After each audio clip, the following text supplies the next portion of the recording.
Back and back and back, it was the year 2040. Civilization had begun to make an upturn. With the dearth of aspiring inventors and a new golden age for the new intellectuals of the world, Earth was becoming a better place. Under the guidance and will of these newfound geniuses, the world found peace and harmony with itself. Ambition and ingenuity became welcome and newly necessary parts of society, and with that, the Earth's era of stagnation came to an end. The Earth's population was 14 billion, with an annual growing rate of 1.5%. One day, the surveyors of the world reported disturbing findings. The world's natural gas and coal deposits were running dry. On the desks and emails of CEOs lay thousands of inquiries on how to handle this news. With dozens of failed negotiations and finally a news leak to the public, the world fell into disorder. With the hysteria that so enshrouded the world came riots and the destruction of the world market. With riots and the fall of an economy came inflation and starvation. Almost all lost their jobs with the exception of those integral to the workings and businesses of the CEOs. Those who found themselves in new poverty found themselves unable to feed themselves or their family.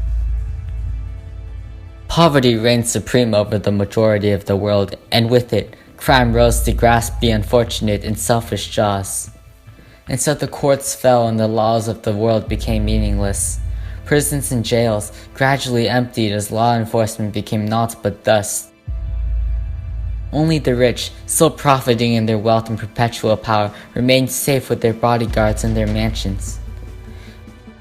One day, a hired security firm clashed with another over a deposit of untapped oil found up in the north. What came next was slaughter, bloodbath. War began, sparked by the interests of panicked and conniving CEOs. War bonds issued to the drafted civilians as payment for their blood and lives put a halt to declining civilization.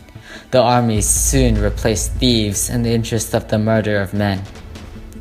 Soon, one conglomerate of CEOs and the nations supporting them won the war. To the victor go the spoils, and the victors, unchanged by their overlords' fortunes, returned to their sharp decline. An age of decadence consumed the CEOs of the world firmly. Rejoicing in their profits and too great fortunes, these men, once revered as visionaries and geniuses, dined upon fine foods and indulged in the wealth that came with black substances. But the objective prize of the global war, it ran out as everything finite and quantity did. And so the rich were kings of a dying world, and the poor remained the reveres of what was left to them.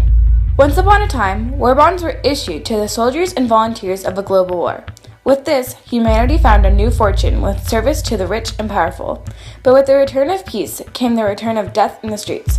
So many pleaded to the CEOs to depart from a small portion of their wealth in the interest of returning some semblance of civilization to the bloody streets below. But these high lords, arrogant in their superiority and pretentiousness, refused these pleas.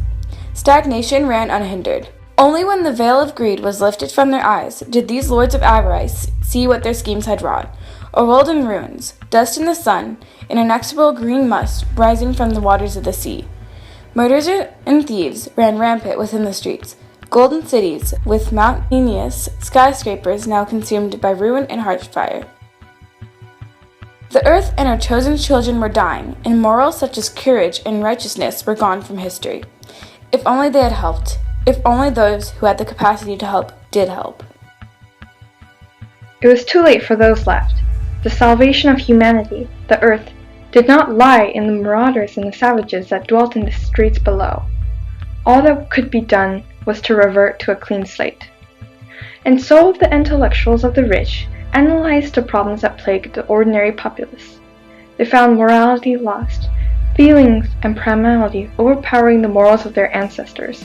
They found rampant breeding, overpopulated areas leading to starvation and the outbreak of disease and death. They found hate among diversity, the majority murdering the minority, and the hate crimes of the old rising to take modern civilization in its grasp once more. And with these problems in mind, these intellectuals devised sameness and climate control, an end to all the woes of the ordinary man, jobs open to all, breeding controlled, and the selfishness of man restrained from modern psyche. A perfect solution.